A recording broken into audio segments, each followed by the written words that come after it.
Один из самых сильных спектаклей, вопиющая несправедливость, эксплуатируют как рабов. Я не люблю такой жанр. Поразило мастерство насилия над детьми. Здравствуйте, дорогие мои снобы. Меня зовут Виктор, и добро пожаловать на мой канал «Петербург для снобов», где я вместе с вами посещаю петербургские театры и делаю обзоры спектаклей, которые идут в этих театрах. Сегодня мы в очередной и, надеюсь, не в последний раз идем к студентам выпускного курса мастерской Лавровой в РГПУ имени Герцена на спектакль «Магазин» современного российского драматурга казахского происхождения Олжаса Жанайдарова.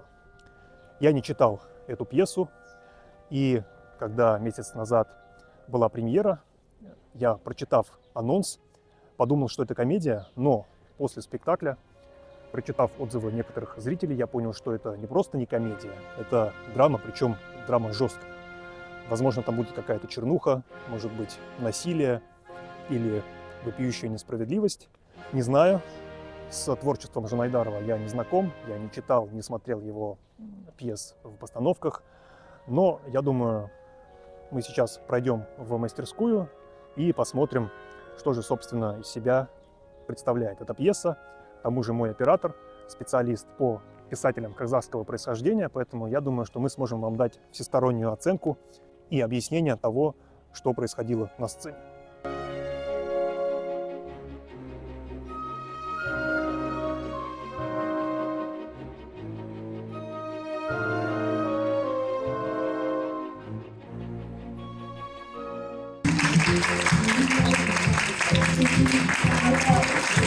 Друзья, закончился спектакль «Магазин». Это один из самых сильных спектаклей, которые я видел в Петербурге. Ну и, в принципе, в других местах. Ибо в других местах я ничего не видел, кроме детских утренников. Это просто история о маленьком московском магазине, такого стиля из 90-х, в котором хозяйка старая казашка, и она там эксплуатирует, как рабов, по сути, своих земляков, молодых казашек и казахов. Ну и, собственно, из воспоминаний о том, что там происходило, и состоял этот спектакль. Я не читал пьесу, поэтому мне трудно оценить, насколько они изменили ее. Мой оператор, который как раз специалист по казахским писателям, мне пояснил, что тексты почти были сохраненные, за исключением, может быть, концовки, но он был сделан концептуально. В принципе, в этой мастерской умеют экспериментировать и делают это хорошо. Там было насилие, там была несправедливость.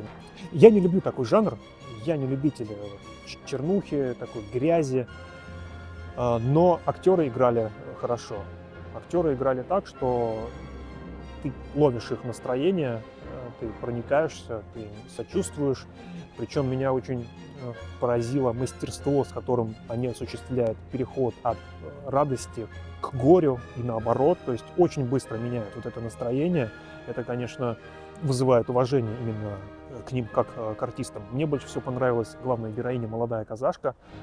Ну, я помню ее и по другим спектаклям, она классно играла. К сожалению, здесь была представлена не вся их группа, мне кажется, меньше даже, чем половина, ну или не больше, чем половина из всех актеров. Не знаю, возможно, другие актеры играли в другое время, но спектакль мне понравился. И оценил бы я его, наверное, на 9,5 из 10. Я ожидал, что там будет больше чернухи. Вот еще момент такой, что сцены насилия, то есть битье, оплеухи, они заменили это неким эвфемизмом с глотанием воды. В целом это тоже смотрится достаточно тяжело.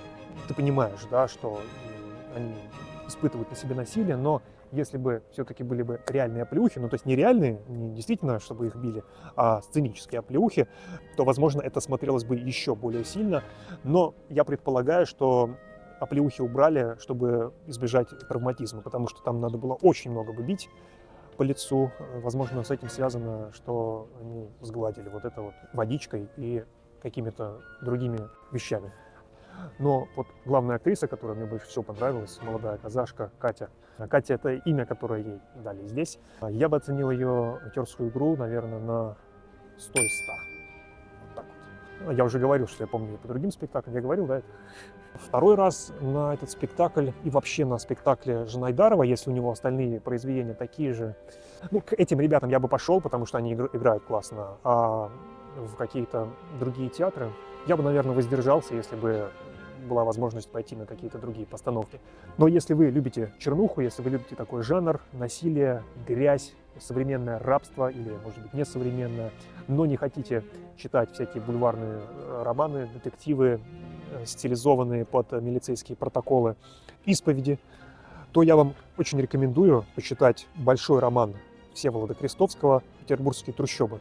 Он писал в одно время с Достоевским, и там вот то, что здесь, даже еще жестче, потому что там показано очень реалистично насилие над детьми, но, с другой стороны, это классика, оно написано вполне себе талантливо, поэтому, если есть время почитать что-то, что больше по объему, чем «Война и мир», то рекомендую роман Крестовского.